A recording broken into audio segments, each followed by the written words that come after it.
Hi. So, for February, I have decided to do something semi-romance, because at least then it's in the right month for like Valentine's feels, even though I'm happily single. I've decided I'm going to do the Goodreads Awards a little differently. Basically, I have picked one romance book, like, not the winner, the nomination. Because if I did the winner, I would just be reading a lot of Emily Henry. And that wasn't the point of this. I have picked one romance nomination from the past 5 years, I think. And I've decided to read them. So let me just, if I look over here, I'm looking at my laptop because I wrote down the titles. So yeah, I chose The Ex Hex by Erin Sterling, Taurus Season by Bryn Weaver, You Made a Fool of Death with Your Beauty by Akwaeke Emezi, You Again by Kate Goldbeck, and The Rom-Commers by Catherine Center. So yeah, I've got a bit of a mix of like vibes from the romance, but this was a way I wanted to get like branch out a bit from my norm with romance and read something different. So yeah, I've picked those books and I'll have gotten them from the library by the time this vlog actually starts. But yeah, so we're gonna see how well the Goodreads nominations does romance. And this is coming from someone who is very picky with romance, but we'll see. Bye! Hello. So, it has been a while, but I'm finally picking up my first book for this video, which is The Ex Hex by Erin Sterling. I'm pretty sure I have read Erin Sterling before, because I think either this is a pen name or the book that I've read is her pen name. But either way, it came up when I typed in this author. But yeah, I have read at least one before. And I'm not really sure what this is about, and I'm not sure I want to know. I feel like it's going to be just like a fun little rom-com and like the vibes that I need at the moment. The plan is to get all of these read by Saturday, or by next Saturday, so that I can have this up as like a Valentine's Day video. Or if not Valentine's Day, the day after. Yeah, it sounds stupid, but I feel like that seems like a good time to put up this video. But anyway, The Ex Hex is going to be my first read for this video. Bye! Hello! So it is many hours later, because it is now dark outside, but I finished The Ex Hex by Erin Sterling. And the name that I was trying to think of that I read her other book under was Rachel Hawkins. And this is the pen name. But yeah, I did quite enjoy this. It was the fun time that I wanted. And I've decided, as well as giving it a star rating, I'm going to give these books a spice rating. So like how steamy or spicy they were. This one gets like half a spice. It's like half a spice because there really wasn't that much steamy scenes in it. Oh, there were innuendos, but there weren't actually like actual scenes. So it gets half a chili pepper in terms of spice rating. But in terms of actual book rating, I'm going for a 4. This was just a simple, fun time I needed. It was like, yes, there was a romance, but it was more of a adventure to fight this curse that that the main character put on her love interest by accident. Which I did enjoy. So yeah, I did enjoy this one very much. It gets a 4, maybe a 4.5. I know it's not a 5-star. It's between a 4 and a 4.5. I think I'm gonna go with a 4. Yeah, I think I am gonna go with a 4. Just because I did have a good time. And I will catch you guys when I read the next book for this video. So it is the next day, and I thought I would just quickly tell you what I'm reading before I actually start doing it. The next one that I'm picking up is The Rom-Commers by Catherine Center. This one actually feels a lot heavier than it is. I think it's because it's a hardback. But this is only like 300 and something pages, I think. Yeah, 317 pages. It feels a lot heavier. Like, I could whack... Feels to the point that I could just whack someone over the head with this. Yeah, it's that solid. I could probably just whack someone over... Just whack someone. I'm not going to. But it feels like I could. Anyway, I don't know how that was relevant. Anyway, this one, from what I gathered, is about... Oh yeah, I remember her name because it's the same as mine. Basically, the main character, Emma, and Emma with curly hair. I like that because I'm an Emma with curly hair. This character's an Emma with curly hair. So, representation. She doesn't have the glasses, but you can't win them all. Anyway, yeah, she basically gets a job to write for this guy, Charlie Yates. Or she gets to rewrite a script for this famous screenwriter, Charlie Yates, and what all the hijinks and stuff extend from there. She needs the full-time help for her dad, who she's the sole caregiver of. So she takes this job as a way to actually get the money that she needs. But Charlie Yates turns out to be a jerk, and yeah, that's pretty much all I need to know about this. Why are the synopsis? I feel like the synopsises usually give too much away in books, so I try not to read the whole thing. I try to read the basics just to give myself a brief idea of what I'm getting into, and then I go from there. But anyway, yeah, I am picking this up, and we'll see what happens. Bye! Okay, so the first chapter took me to page 9. I do like that it went straight into the plot, like it wasn't pussyfooting around. The first chapter was her getting the invitation to go and rewrite this play. See, I do admire that. A lot of them, they have like at least 1 or 2 chapters to build up. No, this one went straight into it. You know exactly what you're getting, which I admire. I've only read about 8 pages, so I can't judge anything else. But that's my initial thoughts. I like the writing style, and for someone with ADHD, it's nice to not have like the couple of chapters to build up before the plot actually gets going. It's nice to just have it like right there. Anyway, that's my initial thoughts, and I will check back in with you once I've read some more. Bye! Hello. So, I have not been sitting in this chair while reading. I'm just sitting in this chair for the update. I'm 100 pages into this, and I hate the male love interest in this book. Basically, he was condescending and rude to her from the beginning.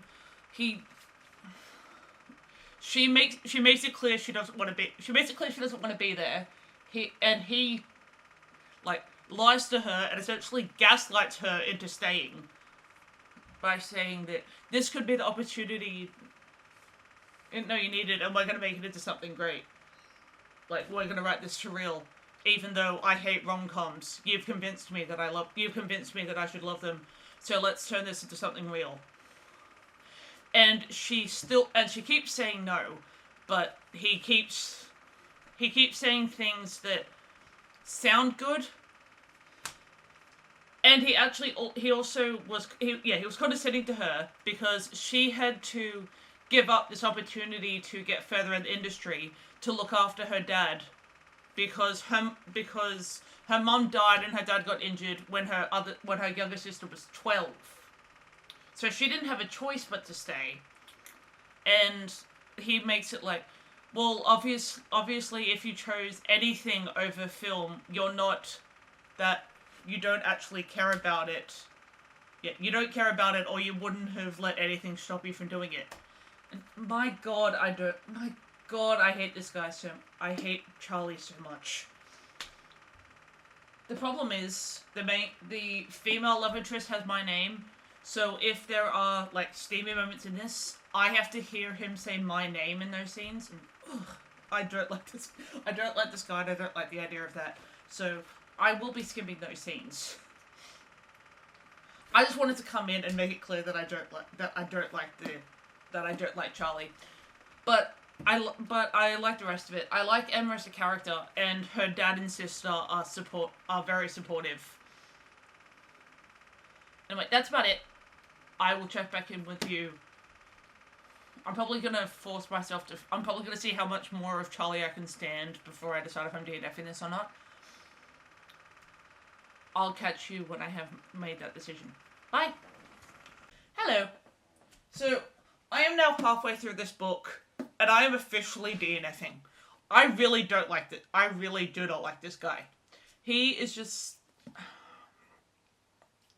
I don't really want to get into it again. I'll just insert a screenshot of... I'll just insert some screenshots of my Discord rant, where I ranted to people about my feelings about this guy. I want to DNF purely because I don't want to see these two end up together. Because I don't think he deserves it, and I don't want her to fall for this guy. So I'm DNFing for a few reasons, but this one's a DNF. And I'll see you guys in the next book for this video. Bye. Hello. So I'm just doing this clip quite quickly to introduce the next book because it's late. I'm about to go to bed, but I'm probably going to be starting this on my train tomorrow, so I wanted to make sure that I at least get the clip in where I say what the book is. And it's You Again by Kate. Yeah, I'll be there in a minute. I have a cat whinging at me to pay attention to it, so I'm going to do this really quick. Anyway, yeah, You Again by Kate Goldbeck. From all I really know about this is that it's a When Harry Met Sally retelling, which I haven't actually watched in a long time. Maybe I'll be tempted to watch this again. I'm not wearing the right glasses to actually read what this is about, and also the library barcode covers up almost all of the synopsis, so I couldn't read it anyway. But yeah, this is the next book for this video, and I'll catch you guys probably when I get home tomorrow, because I've got an early train to get. And I'll probably be able to smash out a fair bit of this on the train. And I'll catch you guys then. Bye. Well, okay. Okay, so I have finished You Again. I did start and finish this today. I got about halfway through on the train, like on my commute, and then I just sat down and finished it. I actually quite enjoyed this one. I think I'm going to give it a 4. Because, yeah, the relationship between Ari and Josh, I actually thought that the way that they went about it was cute. Like, they had it that they were just, that they built a friendship, and then they both realized that it turned into something different. Yes, Josh was a little bit pushy, but in a weird way, Ari needed to be, like, needed someone to be forceful in this relationship, like, to make it that she actually wants this relationship. So yeah, I think Josh needed to be a little pushy. And I did love the other platonic friendships that she had. Overall, this was quite a cute read. And I will see you guys when I pick up the next one. Bye! Hello! So, it is currently miserable outside, which is perfect weather for reading. So, I'm picking up the next book in this video, which is Taurus Season by Bryn Weaver.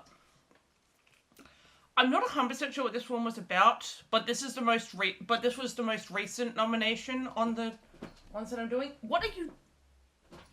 Oh, there you go. Yeah, this is the most recent one on the nominations. From what I know, it's an enemies to lovers, I think. And this one's probably definitely going to be spicy because it's got the mature 18 plus content warning on it. But yeah, so since it's miserable outside, the plan is to pick this up and I'll probably be able to read the other one, the final one for this video, and I can get this up. Yeah. And it's also, coincidentally, Valentine's Day, so reading a couple of romance books on a Valentine's Day self-love sounds pretty good to me.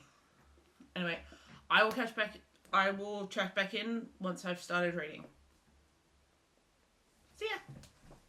Hello. So, it is quite a few hours later. It is the same day.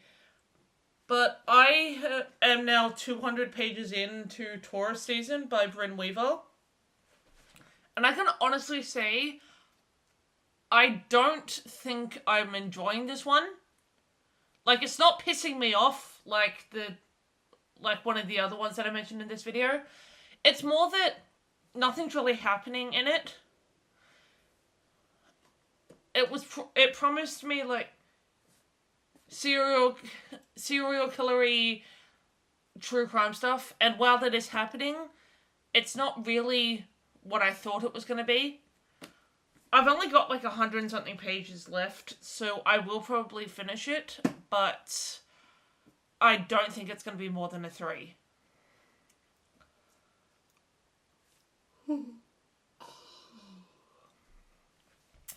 The main thing I like is the relationship that Harper has with this old man in this town.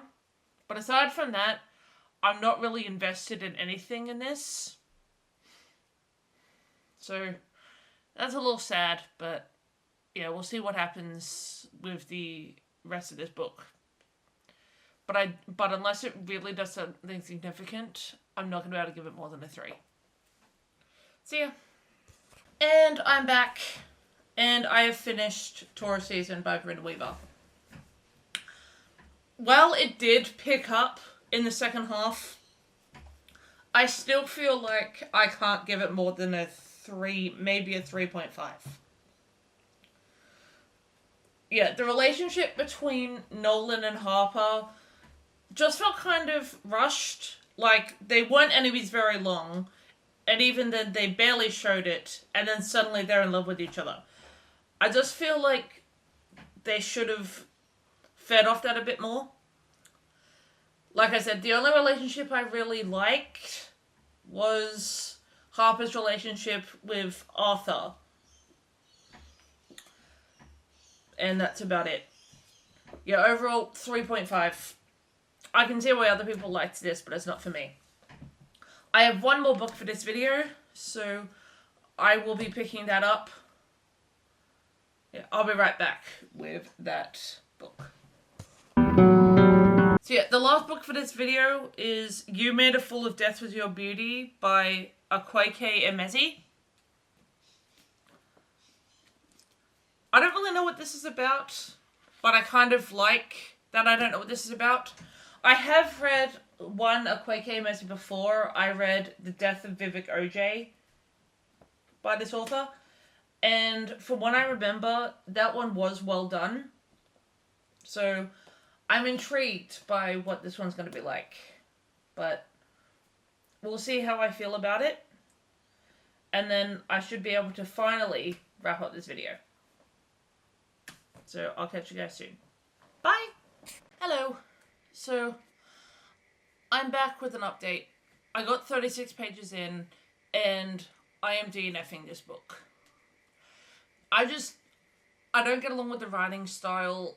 I don't like it. So yeah, this is a DNF.